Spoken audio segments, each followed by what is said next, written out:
Ate Virgie, ano yung bakit ka nag-take ng torture placenta yan? Bakit ka ano yung naramdaman mo? Actually, wala akong nararamdaman sa leeg ko, tsaka yung mga sintomas.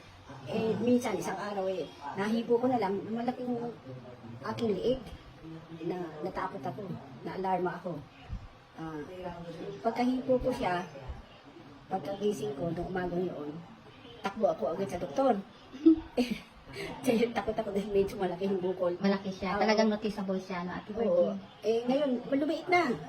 8 days na kasi ako nakainom ngayon ng placenta, kaya maliit na, hindi mo na siya Oo. manunotice. Parang nga siyang Oo. malambot na siya. Malambot na siya. Dati kasi nag-send ng picture sa akin si Ate Virgie, medyo talagang malaki siya, no? Oo. Kitang-kita. May picture akong, nung first day, Oo. malaki talaga siya. Oo.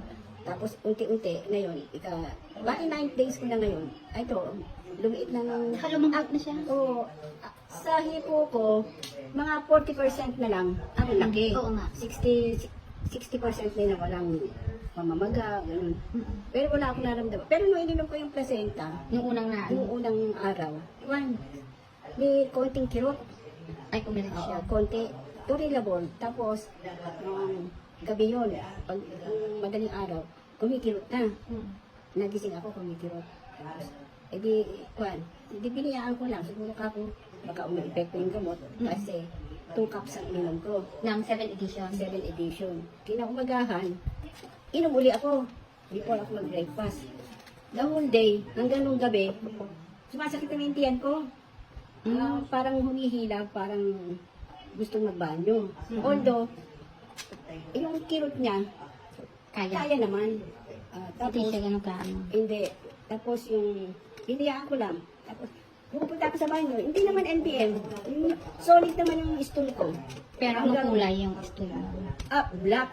Siguro ako nagki-cleansing. Parang nagde-detox? Oo, parang ganun. Kasi black.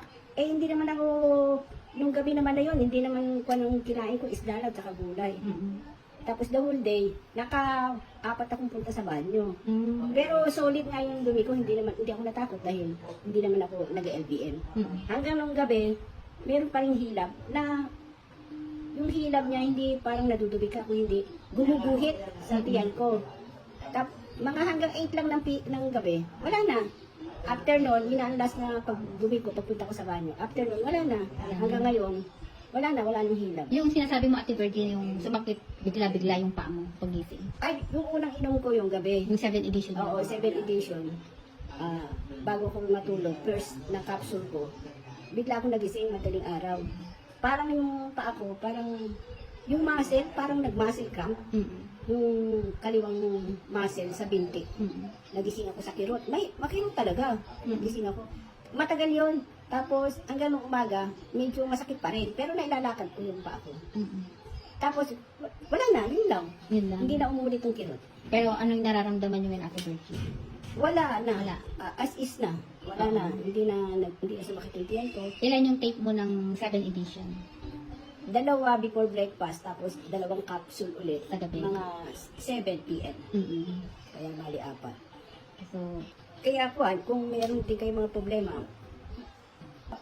try muna kayo ng placenta.